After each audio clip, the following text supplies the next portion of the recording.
The first light of dawn was hesitant in the rugged valleys of Afghanistan, brushing pale gold across jagged cliffs and dusty trails. It looked peaceful, too peaceful. Staff Sergeant Elena Vasquez knew the signs. A quiet like this never lasted long in the mountains. She could feel it in her chest, a familiar tension that told her instincts to stay sharp. Her convoy crawled along the narrow dirt road, engines rumbling over rocks and loose gravel, while her team moved with calculated precision, each soldier scanning, each rifle ready. Behind the lead Humvee, she kept her gaze on the ridgelines, shadows stretching like silent predators. Parallel to her path, a team of U.S. Navy SEALs from the United States Navy SEALs had established positions on higher ground, unseen by most, eyes scanning the same valley from angles she couldn't see. Their mission was intelligence overwatch for a suspected insurgent stronghold. They believed it was routine, but Mercer, their chief medic, had a sixth sense. He always trusted his gut when the wind whispered danger, and today it carried a bitter note. Something was wrong. Vasquez adjusted the strap of her pack and crouched behind the Humvee as it rounded a bend. Dust rose like a pale cloud in the morning light, and every sound, engine hum, gravel crunch, distant bird call, felt amplified in her mind. She touched her radio mic. "Eyes open. Stay sharp. Something's off," she murmured, more to herself than the others. Her squad nodded, tension tightening their muscles.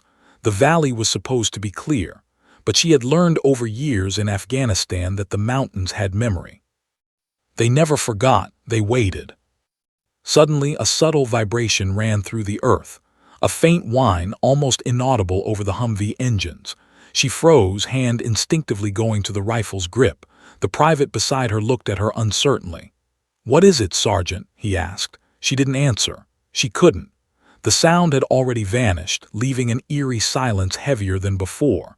That quiet was the kind that preceded chaos. Then the ground erupted. A massive explosion tore through the lead Humvee, hurling metal, glass, and bodies into the air.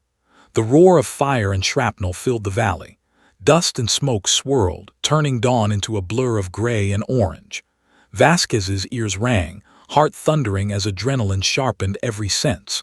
She dove toward the wreckage, ignoring her own balance, her own fear. A private screamed from under twisted metal, trapped and bleeding. She grabbed him, yanking him out, feeling every heat wave, every rock and fragment fly past her. Bullets screamed overhead, ricocheting off rocks, tearing soil and sparks into the air. From the ridgelines, insurgents fired with terrifying coordination, automatic weapons and RPGs cutting into the convoy from multiple directions. Vasquez's training kicked in automatically. She kept low, shielding the private with her own body, dragging him toward cover behind a toppled Humvee.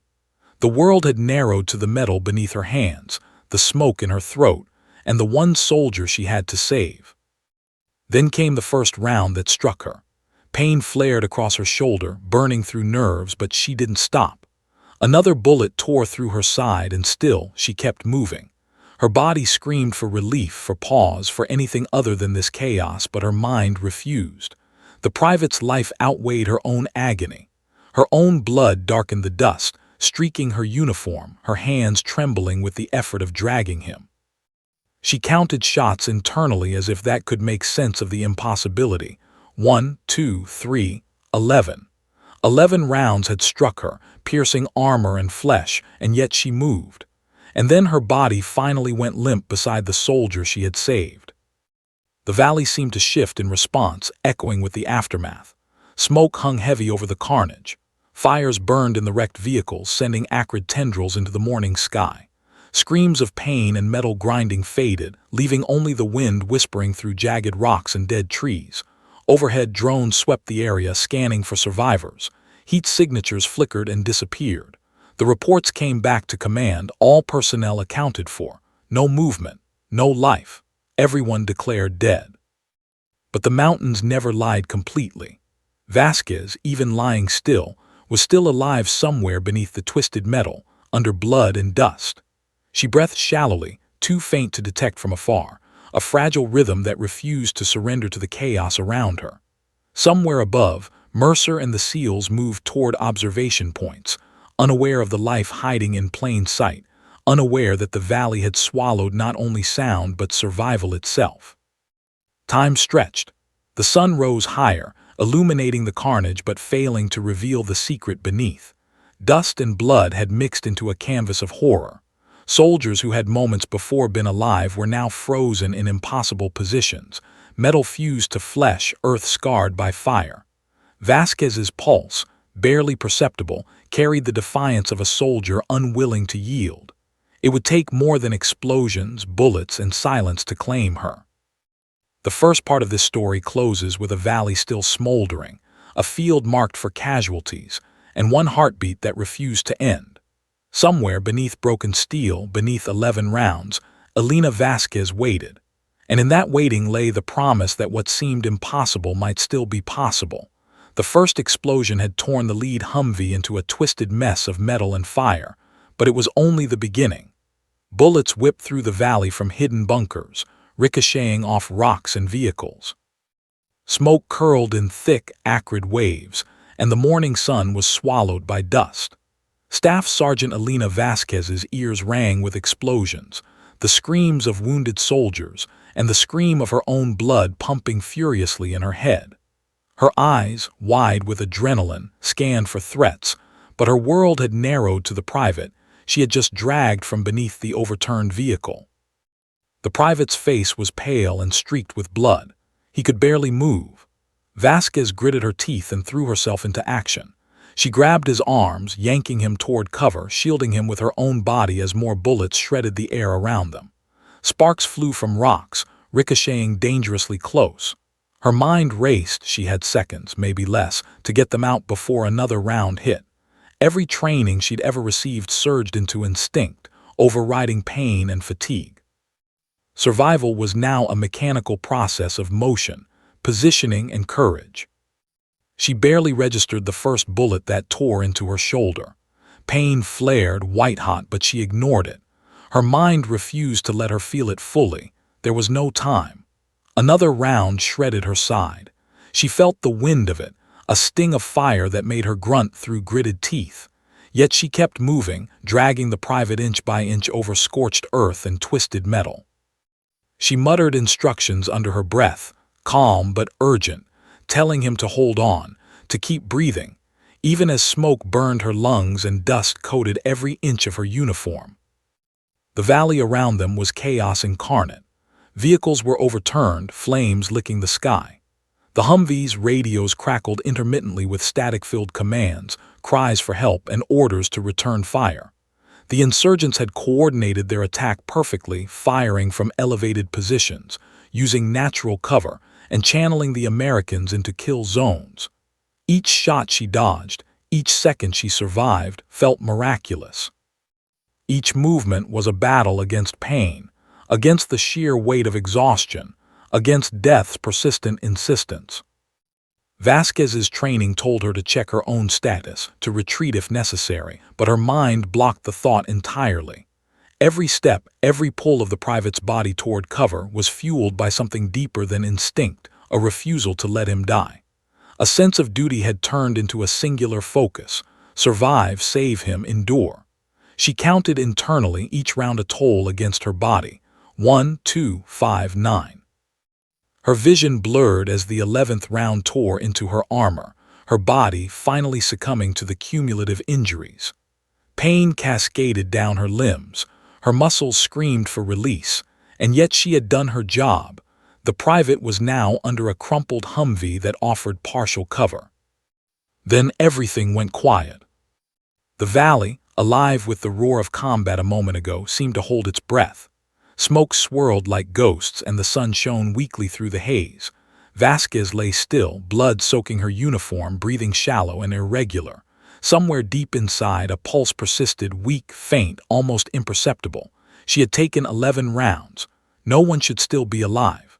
Command had already counted the convoy as destroyed. The drones overhead reported no movement, no survivors. Death had apparently claimed her, yet a spark remained, hidden beneath the dust, beneath the steel and shattered bodies. Around her, the battlefield had transformed into a haunting tableau. Soldiers lay frozen in impossible positions, vehicles burned and twisted, and debris littered the narrow path. The wind carried the smell of fire, blood, and scorched earth. Her body should have been lifeless, but it was not. Somewhere deep inside, the human heart, fragile and defiant, refused to yield. The adrenaline and sheer will that had driven her this far lingered, a stubborn heartbeat against impossibility. Overhead, Mercer and the SEALs were unaware of the life clinging stubbornly beneath the wreckage. From their positions, the valley looked like a graveyard. Thermal scans showed no movement, no heat signatures. Commanders were already planning casualty reports, consoling families and writing letters in their minds. But the mountains had hidden a secret. Vasquez's defiance had not gone unnoticed. Nature, chaos, and human resilience intertwined, and she remained. Every second she stayed alive was a victory against logic, against the bullets, against everything meant to kill her. Her lungs burned as she drew in shallow breaths, each one more miraculous than the last. The private she had saved moaned softly beneath his cover, unaware that the woman who had saved him now teetered on the edge of life and death herself. Vasquez's fingers twitched, her eyelids fluttered. Her body, though battered, had not surrendered entirely. It clung to the world with stubborn determination. And in that moment, the valley seemed to acknowledge her defiance. The sun broke through the smoke in sharp rays, glinting off the twisted metal and illuminating her still form. She was alone beneath the carnage, yet alive. 11 rounds, chaos, explosions, and smoke had not silenced her. Somewhere above, the SEALs would come to check the battlefield soon. Someone would see that spark of life, that tiny pulse hiding in the shadow of death. The first part of the battle was over. The next part, the rescue, the race against death, had yet to begin.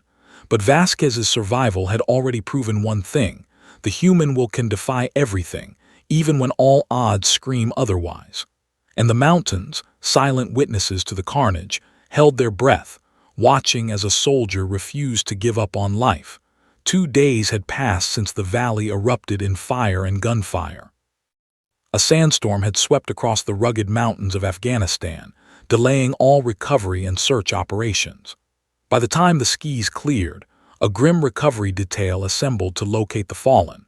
Among them was Chief Petty Officer Daniel "Doc" Mercer, a seasoned medic of the United States Navy SEALs. He had been in countless firefights, treated countless soldiers, and confirmed too many deaths.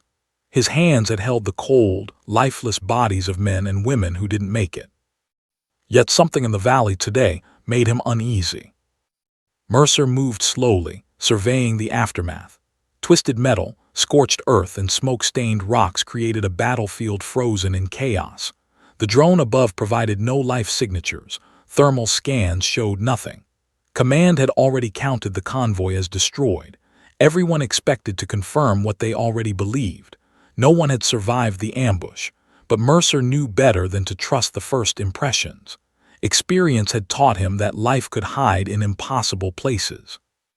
The team advanced cautiously, weapons ready, scanning ridges, abandoned vehicles, and shattered terrain. Each footstep crunched on gravel, each movement stirred the dust. The wind carried faint cries of pain from distant locations, echoes of survival and suffering. As Mercer approached the lead wreckage, his heart skipped. Something was not right. Beneath a twisted Humvee, debris partially covering a body, he caught a faint movement. He froze, instinct sharpening his senses. A hand twitched. A chest rose slightly, almost imperceptibly. Mercer dropped his pack and knelt beside the figure. Sweat dripped down his face as he brushed away dirt and twisted metal. Blood coated everything: his own hands, her uniform, the jagged pieces of metal pressing into her body. And then, almost impossibly, he felt it. A pulse. Weak, thready, nearly gone, but unmistakably alive. "Call it in," he shouted, urgency piercing the valley. His team quickly responded, securing a perimeter, fearing that enemy remnants might still be nearby.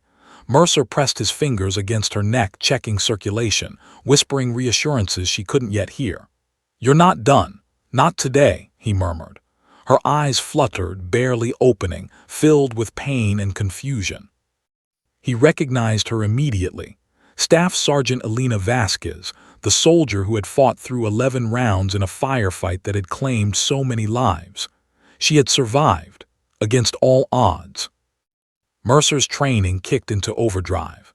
He assessed wounds rapidly, multiple bullet entries, heavy blood loss, collapsed lung, internal bleeding. Each injury was critical, any one of them alone enough to kill. But she was alive. He applied field techniques, sealing wounds, applying pressure, inserting needles to relieve air trapped in the chest cavity. He instructed the team to bring improvised stretchers and bleeding control supplies. Every motion had to be precise. Any misstep could end the fight for her life. The private she had saved during the ambush was now nearby, also severely wounded, yet conscious. Vasquez, despite her condition, reached out instinctively to ensure he was breathing, even as blood soaked her uniform. Her mind, though weakened, still prioritized the lives of others before her own. Mercer marveled at her determination. This wasn't just survival, it was resilience forged in steel. The team faced a dilemma. The terrain was impossible for a helicopter landing. Nearby ridges could conceal enemy fire. Every second counted. Mercer knew the clock was ticking. Shock, blood loss, and internal trauma were relentless enemies. He encouraged the soldiers to lift her carefully, minimizing movement that could worsen injuries. Each step felt like moving through fire, debris catching on boots, sharp metal cutting into hands. She groaned faintly, a testament to life itself, though every breath was a battle. As they carried her to a temporary clearing, Mercer monitored vital signs constantly. Pulse strong but irregular, keep pressure here, he instructed. The team formed a defensive perimeter, scanning the hillsides, aware that insurgents could still be watching. Enemy presence was unknown, but Mercer refused to gamble with her life. He spoke to her quietly, "You're still here. We've got you, stay with me." His voice, steady and calm, was a tether to life amidst chaos. Finally, the clearing was reached. The medevac helicopter could only hover at a precarious angle, kicking up dust and debris. Enemy fire erupted from distance, scattering the perimeter with echoes of gunfire that reminded everyone the fight was far from over. Mercer secured her for transport, keeping constant pressure on bleeding sites. He whispered encouragements, prompting responses. Her fingers twitched weakly at his touch. She was fighting. The rotor blades lifted her from the valley floor, carrying her skyward as gunfire chased them into the distance. Inside the aircraft, Mercer refused to release pressure, refused to let her pulse falter. He monitored vital signs, applied tourniquets, and prepared for immediate surgical intervention upon arrival. Every bump, every jolt of the helicopter was a threat to life, yet she held on. The journey to the surgical facility was perilous, tense, and punctuated with the knowledge that any second could be her last. Even as the valley below shrank in view, Mercer remained focused. He had witnessed countless deaths, but he had also seen defiance against odds that should have ended life. Vasquez was a testament to the unpredictability of survival, a heartbeat that refused to be silenced, a soldier whose will was stronger than the bullets that had struck her.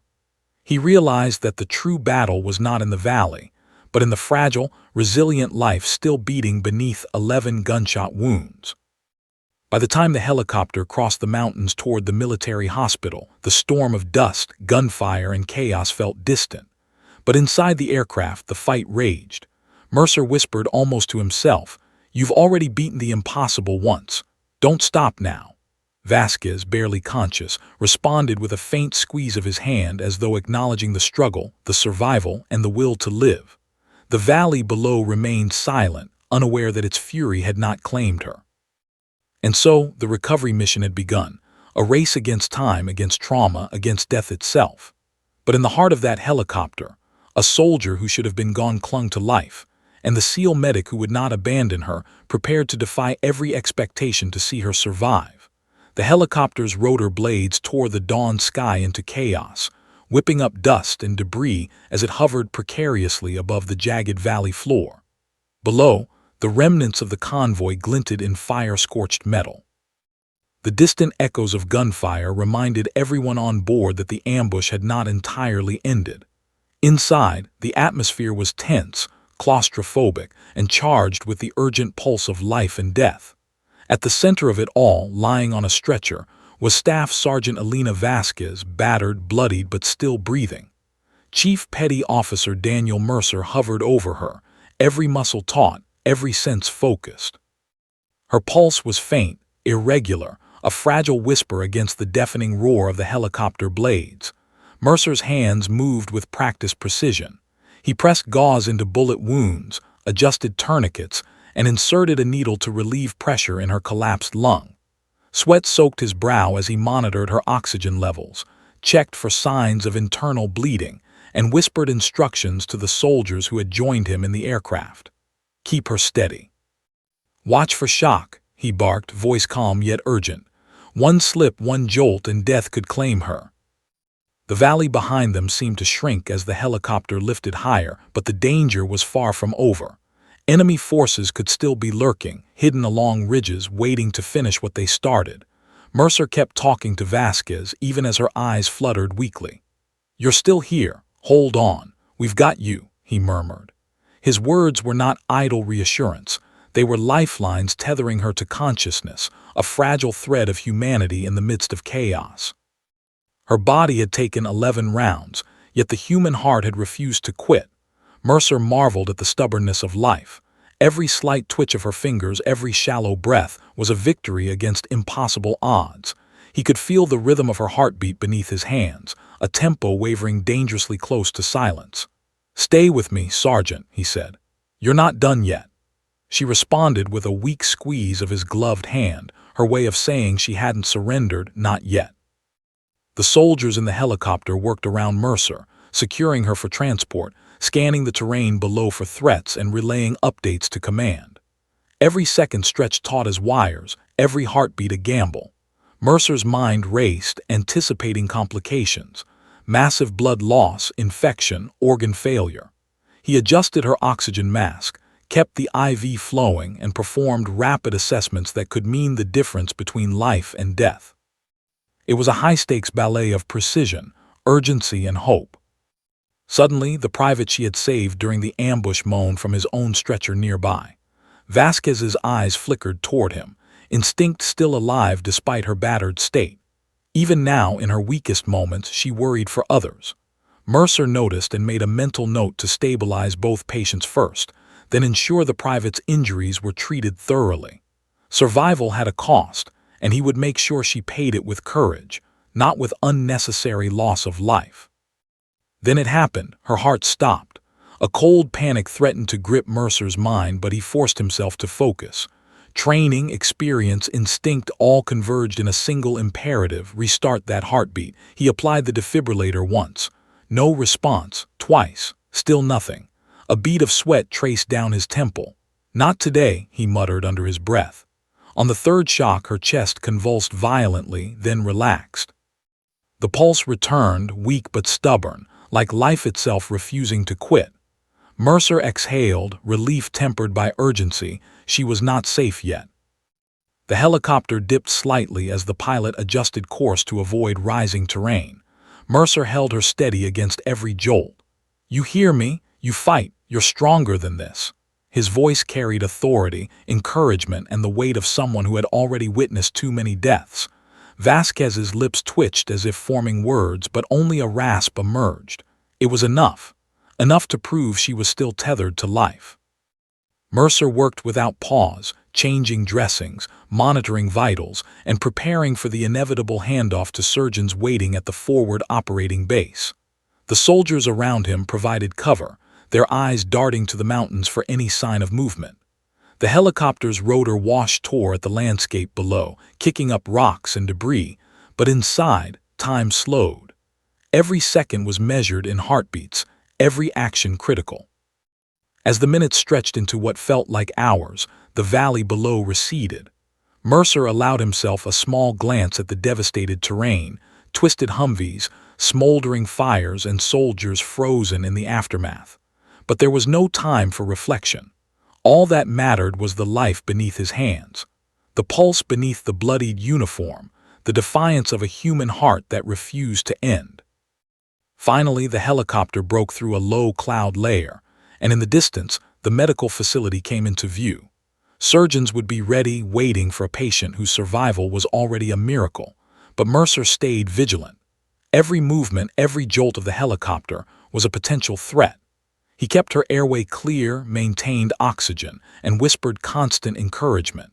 He was the lifeline between the battlefield and survival, the guardian of a heartbeat that had already defied death once. Vasquez's fingers twitched again. Mercer caught it, smiled grimly, and squeezed back. "You're going to make it," he said firmly. "You already survived 11 rounds. Nothing else can stop you." She let out a shallow, raspy breath, a fragile acknowledgement of life, a whisper of defiance in the face of near-impossible odds. As the helicopter approached the facility, Mercer prepared for the next phase of the fight, the operating room where surgeons would take up the battle for life. The valley, with its explosions, bullets, and smoke, was now behind them, but the real struggle was far from over. Yet inside that aircraft, amid the chaos and danger, a soldier had survived what should have been fatal. A heartbeat faint but relentless continued to defy the world, a testament to resilience, training, and the unyielding human spirit. And in that small, blood-streaked space, a SEAL medic held her life in his hands, racing against time and circumstance. Every motion, every second, every heartbeat was a battle, and the outcome would decide if she crossed the threshold from the valley of death into a future still waiting to be written. The fight was far from over, but for now, against all odds, she lived. The helicopter touched down with a violent kick of dust and debris, its rotors cutting the thin mountain air like knives. The medical team at the forward operating base had been briefed. Critical patient inbound, multiple gunshot wounds, nearly dead on arrival. Staff Sergeant Elena Vasquez was rushed from the stretcher to a gurney, still conscious, still breathing but barely. Blood coated her uniform, her face pale, and her eyes fluttered with confusion. Every inch of her body bore the signature of 11 bullets, each a reminder of the valley that had tried to claim her life. Chief Petty Officer Daniel Mercer followed closely, his hands still steady from the helicopter, monitoring her vital signs. "Stable for now," he reported to the trauma team, but he knew better. Shock coursed through her body like a silent killer. Internal bleeding threatened organs, bullets had torn through muscles, lungs, and even grazed the heart. Any misstep, any delay, could tip the balance toward death. His mind raced as surgeons wheeled her into the trauma bay. Lights glaring, machines humming, and monitors beeping urgently. Surgeons scrubbed in with precision, their hands moving like dancers in a grim ballet. One after another they assessed each wound. 11 entries, shattered ribs, collapsed lung, liver damage, bullet fragments embedded near the heart. A single error, a missed artery, a miscalculation could end the battle before it even began. Mercer remained beside her, applying pressure where he could, whispering encouragements she could barely comprehend. "You fought this far. Stay with us," he murmured, steadying her trembling hand. The first incision was made. Blood pooled, bright and dangerous, and the room smelled of antiseptic, iron, and urgency. The surgeons worked in synchronized chaos, one stabilizing the chest cavity, another removing fragments lodged perilously close to vital organs, a third managing the constant threat of internal bleeding. Mercer watched, ready to intervene, to offer assistance, to keep her alive. His mind calculated probabilities, preparing for the worst while praying for the impossible. Time seemed to distort. Minutes stretched into hours. Machines beeped in relentless cadence. Vasquez, despite her injuries, remained responsive enough to twitch a finger, to flinch at pain, and to squeeze Mercer's hand faintly. Each small motion was proof of life, proof of resistance, proof that her heartbeat had not yet surrendered. Mercer whispered continuously, a tether between the battlefield she had survived and the operating room now holding her life in balance. "You're stronger than this," he said. "Just a little longer." The lead surgeon, a grizzled veteran who had seen countless wounds, shook his head as he worked. "She shouldn't be here, not like this. The odds impossible." But Mercer refused to let disbelief taint his focus. He had seen soldiers survive miracles before, and Vasquez's defiance was palpable. Every pulse, every shallow breath, Every flicker of eye movement was a reminder that life could endure against impossible odds. Then came the critical moment. A fragment dangerously close to the heart needed removal. Any mistake could trigger cardiac arrest. The surgeons paused, eyes sharp, hands steady. Mercer held Vasquez's hand, his thumb brushing her wrist as a silent reassurance. "We've got this," he whispered. She responded with a faint twitch, acknowledging the bond without words. The surgical instruments moved carefully, delicately, removing metal from flesh, stabilizing damaged tissue, and preventing catastrophic blood loss. Every breath she drew was a small victory, every heartbeat a miracle. Hours passed in tense rhythm. Mercer monitored vitals, adjusted medication, and kept her conscious enough to respond when needed. He murmured encouragements, sometimes joking softly, sometimes simply narrating the procedure so she could cling to awareness, to life. The surgeons worked tirelessly, muscles straining, faces pale with concentration, every action deliberate, every cut precise. One mistake would be fatal. But each successful intervention was a triumph against the violence that had nearly stolen her life. By the time the final bullet fragment was removed, the team allowed themselves a breath. Vasquez's body had been ravaged, but her pulse, still weak, persisted. Mercer adjusted her oxygen mask, checked her IV lines, and massaged her fingers lightly, coaxing strength back into her limbs. She responded with subtle movements, enough to reassure him that she remained tethered to life. The impossible had been achieved, survival in the face of wounds no human should endure. Machines continued to breathe for her as the surgeons stabilized her, closing wounds and applying temporary measures for recovery. Mercer remained vigilant, scanning monitors, ensuring each reading stayed within life-sustaining limits. He whispered quietly to her, recounting the valley, the ambush, the private she had saved, and the improbable journey that had brought her here. Each word was a bridge, a reminder that life could endure if the will remained unbroken. Finally, as night fell outside the hospital, Mercer stepped back slightly, exhausted but alert. The room had been a battlefield of a different kind, one where steel and blood were replaced by precision, hope, and sheer determination. Vasquez's pulse continued to beat stubbornly, slow but deliberate. 11 rounds had failed to claim her.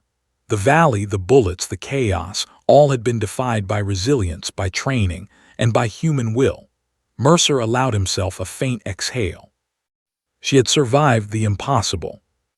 And now the real recovery, physical, mental, and emotional, would begin. But the first battle had been won. Against bullets, against chaos, against death itself, Staff Sergeant Elena Vasquez remained alive. And as Mercer looked down at her faint but steady heartbeat, he knew that the story of her defiance was only beginning. When Staff Sergeant Elena Vasquez finally opened her eyes, the world felt alien. The bright hospital lights stung, sterile smells filled her nose, and tubes and wires clung to her like extensions of her body. Pain erupted in every limb, her arms, shoulders, ribs, and legs throbbed as if the valley itself had branded her. She tried to lift her head and flinched, a sharp stab across her chest reminding her of the 11 bullets that had nearly ended her. Every breath was deliberate, calculated, and agonizing. She was alive, yes, but being alive was a battlefield of its own. It took hours for her brain to reconstruct the fragments of memory. The convoy, the explosions, the roar of gunfire, and the weight of dragging the private to safety all came back in flashes. She remembered the valley in ruins, twisted metal, smoke, and fire. She remembered the deafening silence afterward. Somewhere deep inside, a voice whispered a question she couldn't answer yet. How was she alive? 11 rounds had struck her. Every survival statistic said she should have died. Yet she was here. As nurses adjusted her IV lines and monitored vitals, she noticed someone standing quietly nearby. Chief Petty Officer Daniel Mercer, her SEAL medic, had remained a constant presence, a silent guardian. His eyes were calm, reassuring, and determined, even as exhaustion lined his face. He said little, just enough to anchor her awareness. "You're awake," he said softly, "and you're going to stay that way." She tried to speak, but the ventilator and oxygen tube restricted her voice. She managed a weak nod. It was the first small victory in her fight to reclaim her life. Days passed in a blur of treatment, physical therapy, and relentless monitoring. Every step she took was painful, as if the bullets were still lodged inside her muscles, and every movement reminded her of what she had endured. Nurses, surgeons, and therapists moved efficiently around her, yet she felt isolated in her recovery. The valley, the firefight, the private, they all lingered in her mind, a haunting echo of her near-death experience. She wondered why she had survived when so many hadn't, a weight heavier than any physical wound. Nighttime was the hardest. Sleep offered no relief. Dreams dragged her back into the valley, explosions, screaming, and the feel of bullets ripping through her body. She saw the private's terrified face, the Humvee flipping, the sky consumed by smoke. She would wake in a cold sweat, her body trembling, heart racing, gasping for air she didn't realize she was holding. The trauma of survival was as intense as the battle itself. Survivor's guilt clawed at her consciousness, whispering that she didn't deserve to live, that she had been given a second chance at someone else's expense. Mercer returned each day, quietly, never overstaying his welcome, always checking vitals, adjusting dressings, and offering small words of encouragement. Sometimes he told jokes to break the tension. Sometimes he simply shared updates about the private she had saved. Slowly, those moments became anchors. She began to realize that survival was more than just staying alive. It was living through the aftermath, confronting fear, and finding strength in vulnerability. Mercer became a tether to reality, reminding her that life outside the valley was possible, even if recovery would be long and painful. Physical therapy was grueling. She had to relearn simple movements, sitting upright, lifting her arms, even walking short distances. Every motion caused agony, yet each success ignited a spark of determination. She refused to let her body define her limitations. Staff watched in awe as she pushed past the pain, refusing to surrender to despair. Each step was a testament to resilience. Each faltering moment was a challenge she overcame. The valley had almost claimed her, but she refused to be conquered. Months into recovery, she finally learned the full story of the private she had shielded. He had survived, alive and recovering in another wing. Relief washed over her, mingled with lingering guilt. Her body had fought and her actions had saved another life. That knowledge became fuel. Every time she pushed through therapy, every time she endured pain, she remembered the life she had protected. Survival was no longer just about her. It was about honoring the consequences of her courage and determination. Psychological recovery was as vital as physical. Mercer worked with psychologists to help her confront nightmares, flashbacks, and the lingering trauma of the ambush. Slowly, she learned grounding techniques, breathing exercises, mental visualization, and confronting memories instead of fleeing from them. She began to regain a sense of agency over her body and mind. Each therapy session was a victory, each step forward a declaration that the valley's violence would not define her future. One afternoon, she finally found the courage to speak, her voice rasping but steady. "Why didn't you give up on me?" she asked Mercer quietly. He paused, meeting her eyes. "Because you never did," he replied simply. The words settled over her like a warm light, a reminder that she wasn't alone in this fight. Survival was never a solitary endeavor. It was the collaboration of courage, skill, and unwavering support. As the days turned into weeks, Vasquez regained mobility and strength. Her scars, physical and mental, remained, but she walked taller. The valley's shadow still lingered, but she had begun reclaiming her life. Every heartbeat, every breath, every small victory in rehabilitation was a defiance of the forces that had sought to silence her. The weight of survival had shifted from despair to determination, from fear to resilience. By the time she could stand fully without assistance, she understood something crucial. Surviving 11 rounds was only the beginning. Living through the aftermath, confronting pain, trauma, and guilt, and choosing to move forward, that was the true battle.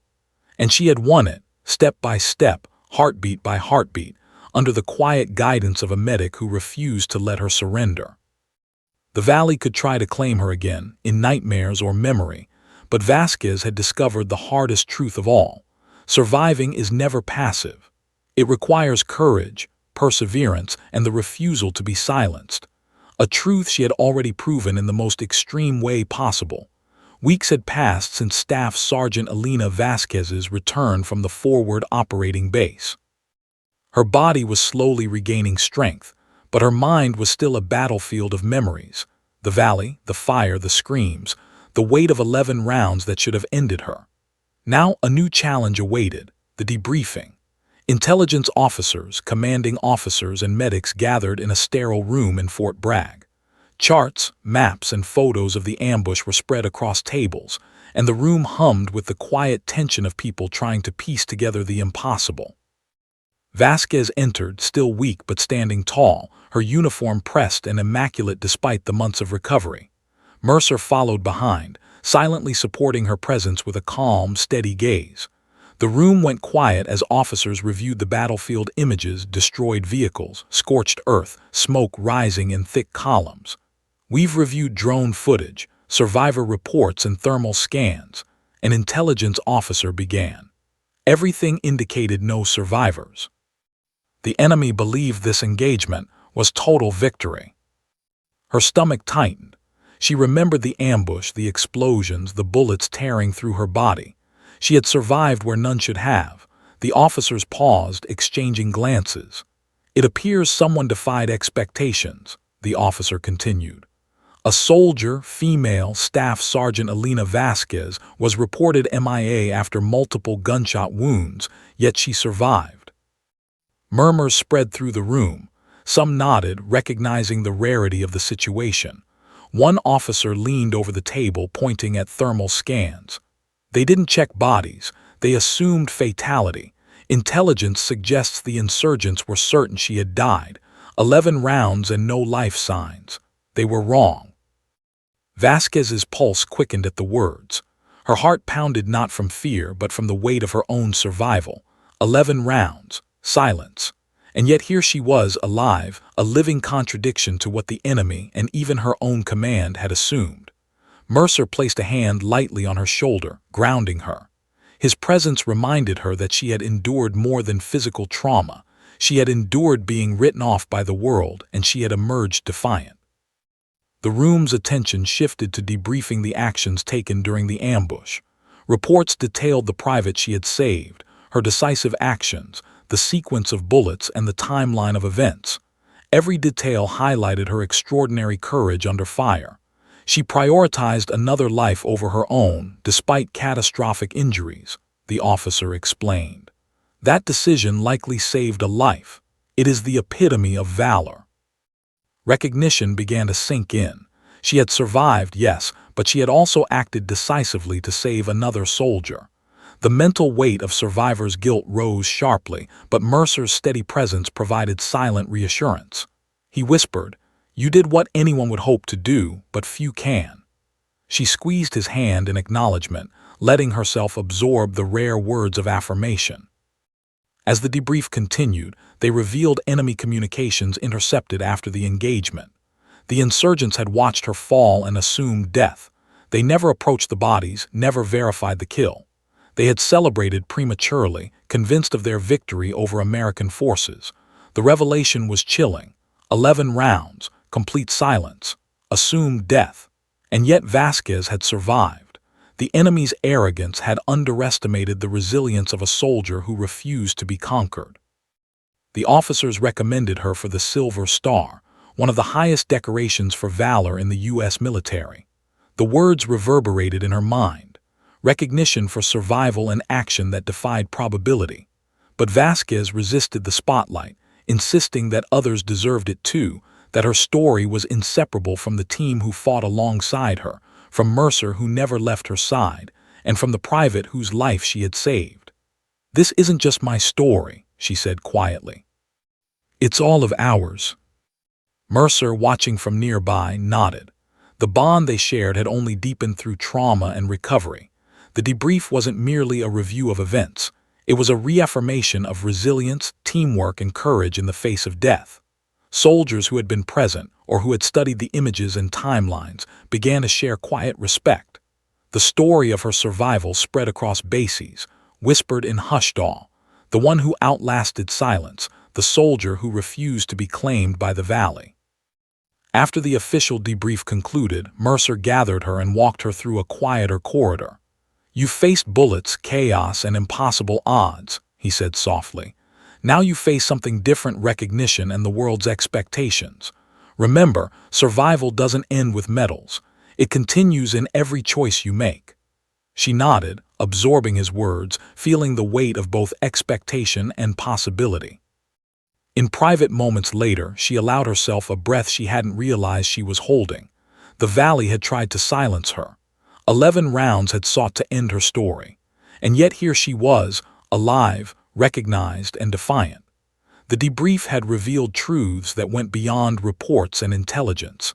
It confirmed resilience, courage, and the unpredictable strength of the human spirit.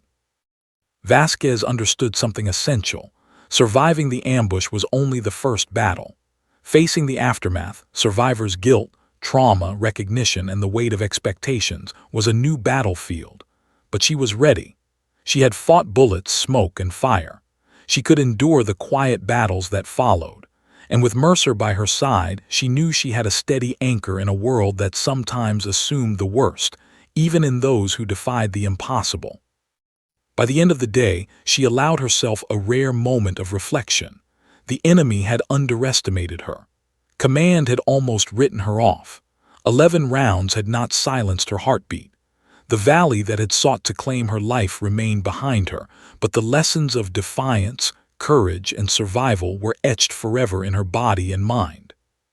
The story of Elena Vasquez, the soldier who survived the impossible, was now firmly rooted in history, ready to inspire those who understood the cost of survival and the resilience required to endure it.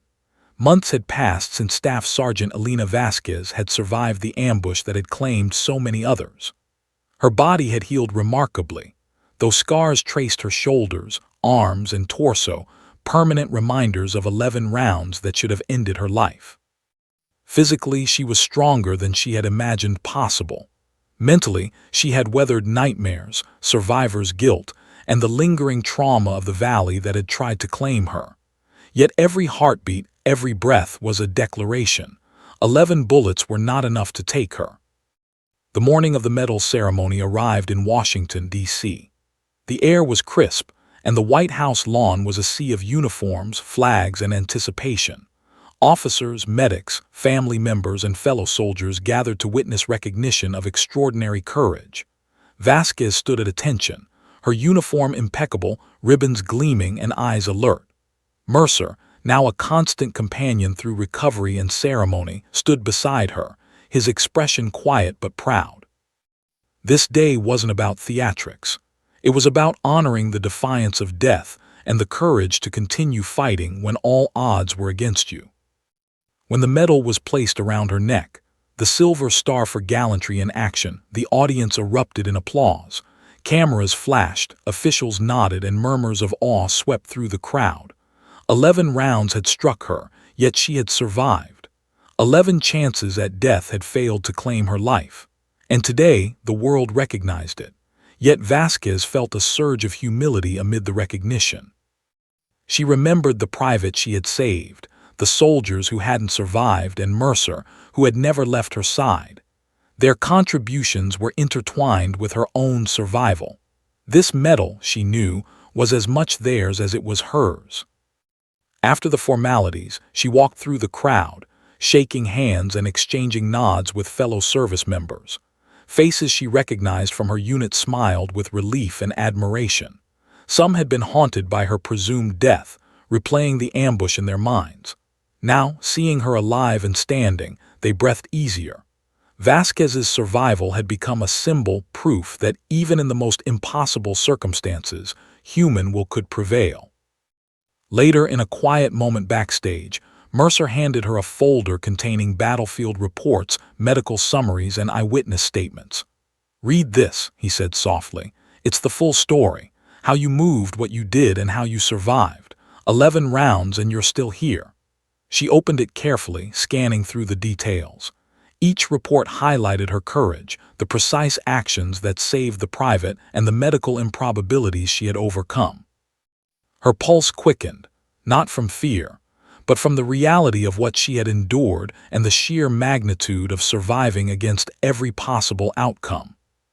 Vasquez paused, looking at Mercer. "I wasn't supposed to make it," she said quietly. Why didn't it end me?" He smiled faintly, understanding the weight of the question. "Because you didn't give them the chance," he said.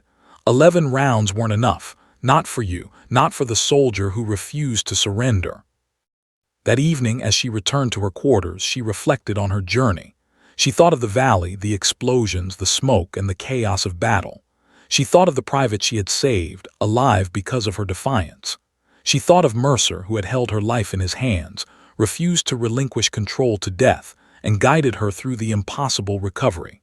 Survival, she realized, wasn't just about avoiding death. It was about enduring, acting, and living fully in spite of the odds. The nights that had once been filled with nightmares were now quieter. Sleep returned slowly, but each morning brought renewed determination. She walked longer distances, trained more rigorously, and reconnected with comrades who had assumed she was gone. Each day of normalcy felt like a victory over the valley, over bullets, over the moments when her heartbeat had nearly failed. 11 rounds had tried to write her end, but she had written her own continuation. The story of her survival spread beyond the military. Articles, interviews, and stories praised her bravery, her resilience, and the skill of Mercer, the medic who had refused to leave her side. She became a symbol of determination and human spirit, the soldier who survived against all odds. Yet Vasquez remained humble, always crediting her team, her training, and the will to protect others as the true reason she had survived. 11 rounds, yes, but also 11 moments when she chose to fight rather than surrender. Months later, she visited the valley in Afghanistan, not as a soldier on a mission, but as a survivor paying homage to the place that had tested her. She knelt at the edge, placing a small memorial for the fallen soldiers, for the private she had saved, and for the mountain that had nearly claimed her. The wind whispered across the rocks, carrying the memory of explosions, bullets, and smoke, but now it also carried a quiet acknowledgement. One soldier had endured. One heartbeat had refused to be silenced. 11 rounds weren't enough. Mercer stood nearby, silent but supportive. He had never left her side through the valley, the recovery, the trauma, and the recognition. Together, they honored the past, acknowledged the impossible, and faced the present. Vasquez rose, scanning the horizon. The valley was quiet now, but its lessons lingered: resilience, courage, and the defiance of impossible odds. She had survived not just bullets, but doubt, fear, and despair. 11 rounds had tested her. 11 rounds had failed. And now she would live fully, honor her survival, and inspire those who witnessed her journey. As they left the valley behind, the sun dipped below the jagged peaks, casting long shadows over the terrain. Vasquez felt a sense of closure she hadn't expected, a rare balance between memory and hope, trauma and triumph. 11 rounds had tried to silence her, but life had persevered. And in that perseverance, she discovered the ultimate truth. The human spirit could endure anything if courage, will, and defiance refused to waver. Her story, etched in blood, courage, and survival, would live far beyond the valley, beyond the battlefield, beyond the moments when all hope seemed lost. 11 rounds had failed. She had survived, and her heartbeat, steady and defiant, carried the promise that the impossible was never final.